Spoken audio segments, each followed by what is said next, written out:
Salamat po. It's nice to see you all this afternoon. Uh,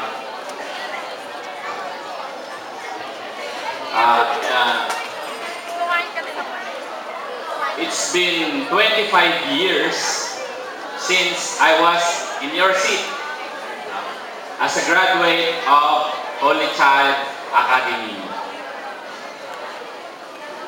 And after 25 years, here I am, back at the Holy Child Academy as your guest speaker, which is quite fitting because we are celebrating the 25th anniversary of our graduation of Batch 88.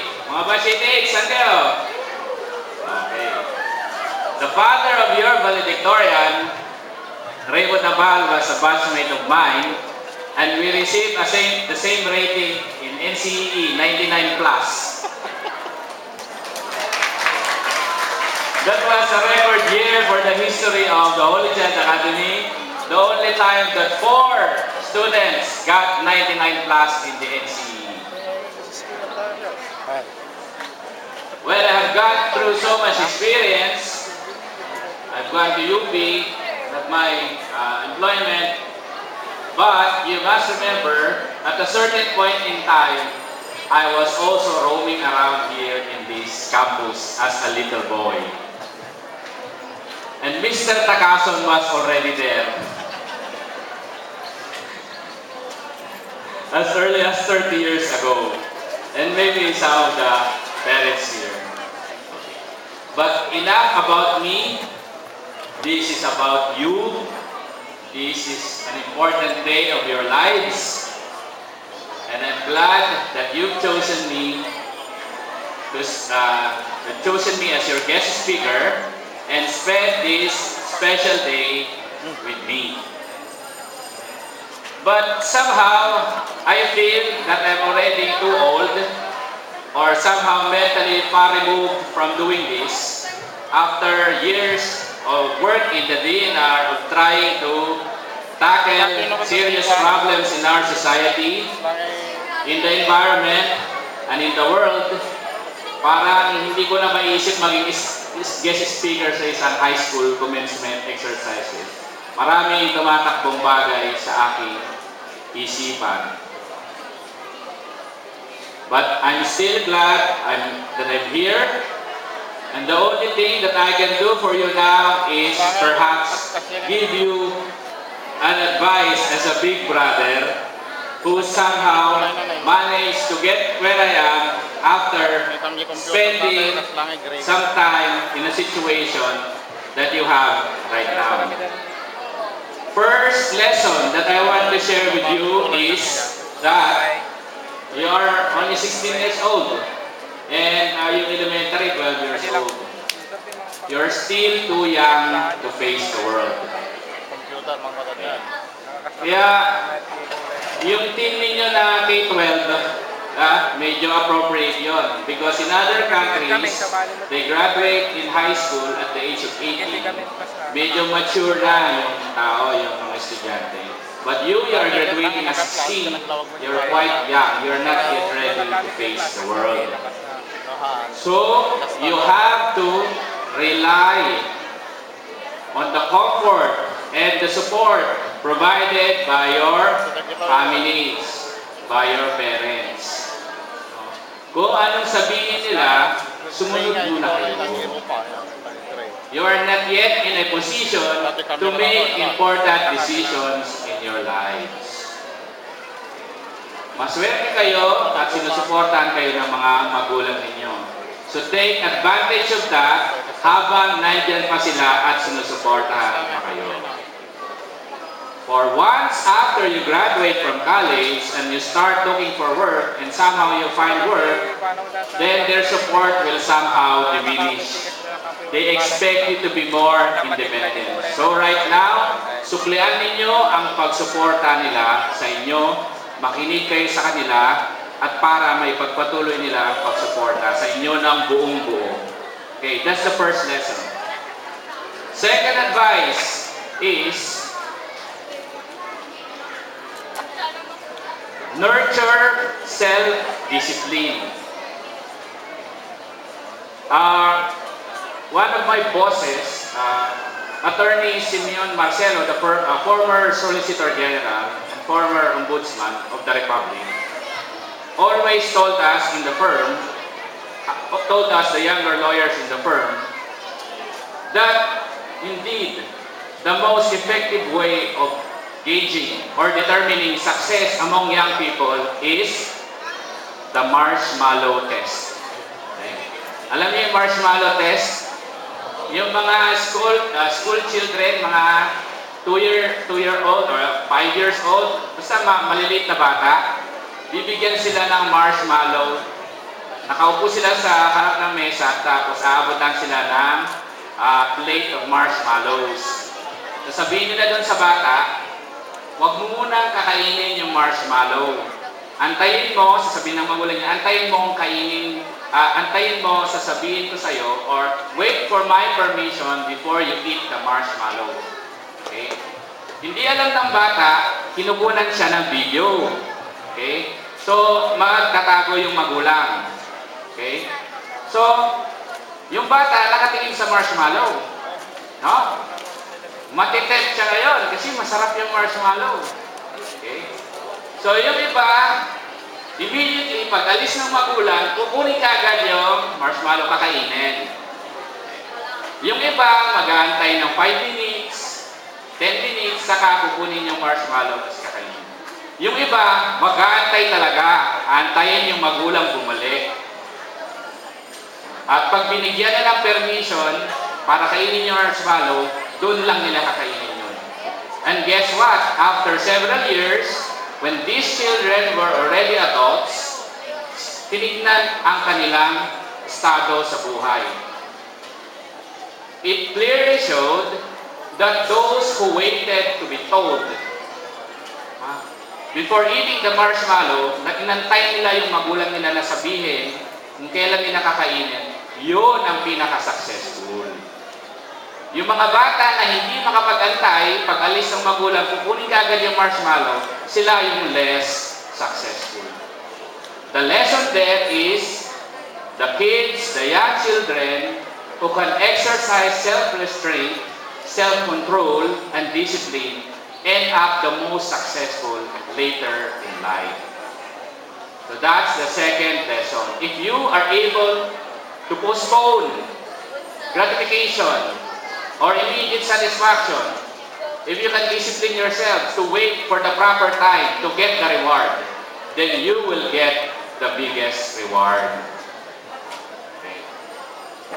That's the second lesson. Third lesson is that realizing that you are young, yes, innocent, marami pa kayong hindi alam, but you have a strong mind, body, and spirit. After 25 years, I have gone through a lot of trials, the highest and the lows, personal, professional. Sometimes napapaisip ako, paano kaya ako nag-survive dun sa mga mahihirap na panahon na yan. I was in college, I was always getting sick. I studied in UP Baguio. May pa every 3 weeks, every month, sinusundo ako ng parents ko or ng kapatid ko kasi may sakit na naman ako. No? So, parang hindi ako hiyang doon sa lugar. Okay?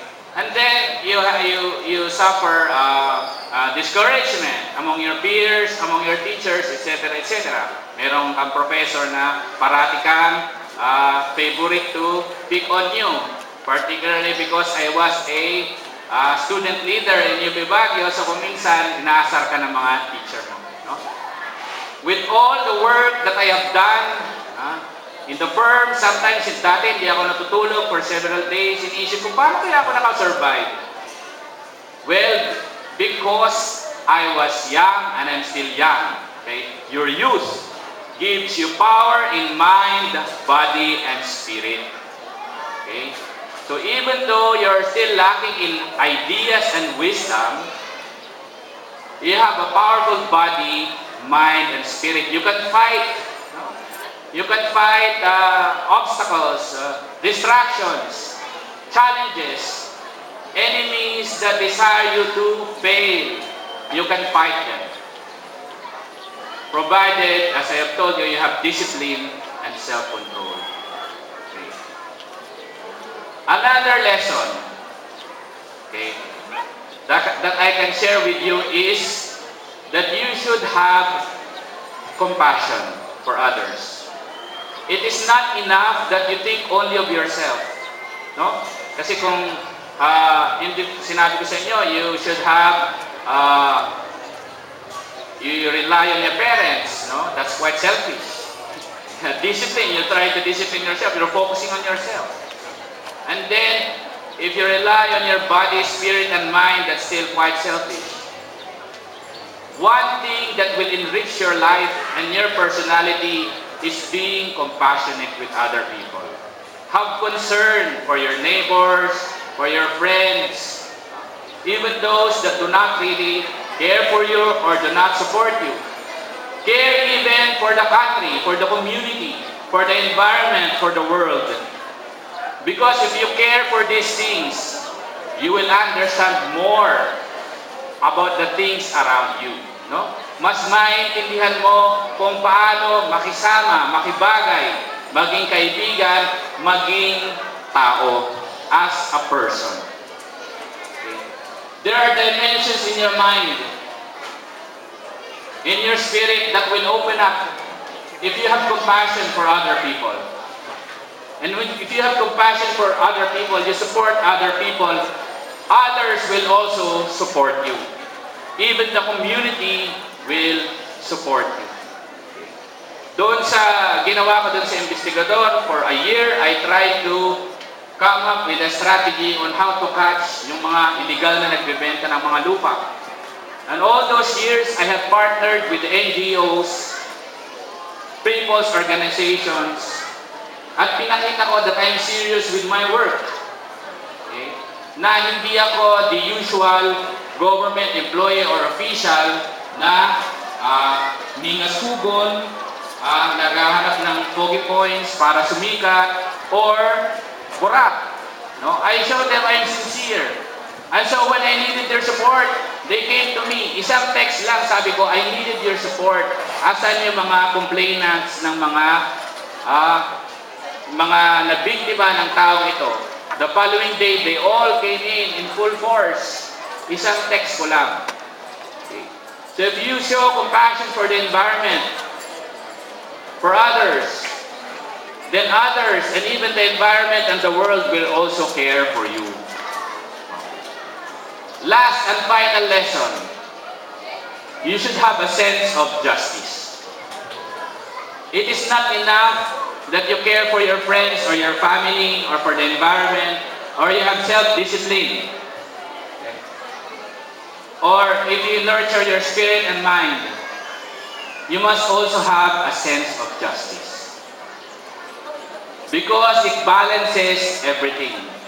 Sometimes your emotions will cloud your judgment. Sometimes you don't know how to deal with the fact that your family or your friends are involved in something that it is difficult to understand, in a situation that is difficult to understand. Maybe nagkaroon ng conflict or whatever, or na-compromise, may complications.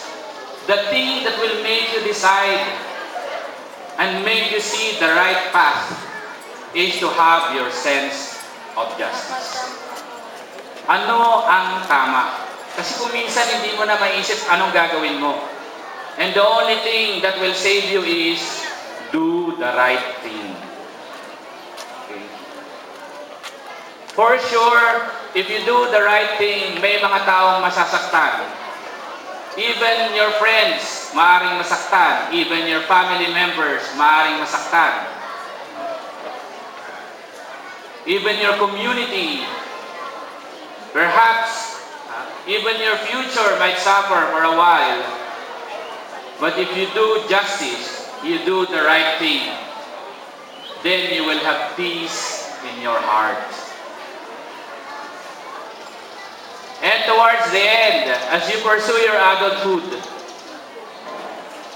what will carry you through is your sense of balance and the peace in your heart. Okay. Success is nothing, particularly material success. Kung binabagabag ka naman ng iyong konsyensya, meron kang naapakan, meron kang na-violate, meron kang nalamangan, you can only go through life with full confidence, perhaps reaching the prime of your life until the end, and have peace of mind until the end, if you have justice in your heart. Okay. As I see your faces today, you have a lot of potential. Some of you might be dreaming of going abroad as a nurse, as an engineer, as a teacher. Pursue your dreams. Don't let anybody tell you that you cannot pursue your dreams. Do what will make you happy, but make sure that you will make yourself happy. No? Baka akala mo, you're pursuing something that makes you happy, but in the end, it will make you sad. That's why following the advice of your parents is very important. Okay. So, having said that, I would like to congratulate your parents. Palakpakan ninyo ang inyong mga magulang. Sila naghirap para sa inyo. Okay. At dapat lang suplian ninyo ang kanilang paghihirap. Kailangan nyo din magsikap at maghirap sa inyong pag-aaral. Maybe after graduating from college, then you will be ready to face the world. Seeing your potential, I would like to congratulate also your teachers for guiding you all these years. Magpasalamat kayo sa kanila. Nag-reunion kami last month. Lahat ng teachers namin nandun. Okay? So para hindi lang reunion ng mga estudyante, reunion din ng mga teachers. I would like also congratulate your principal, Mr. Takaso, who provided you leadership all these years. And also Father Sol Felix, okay, who also gives you leadership in this institution. Palakpakan mo natin sila.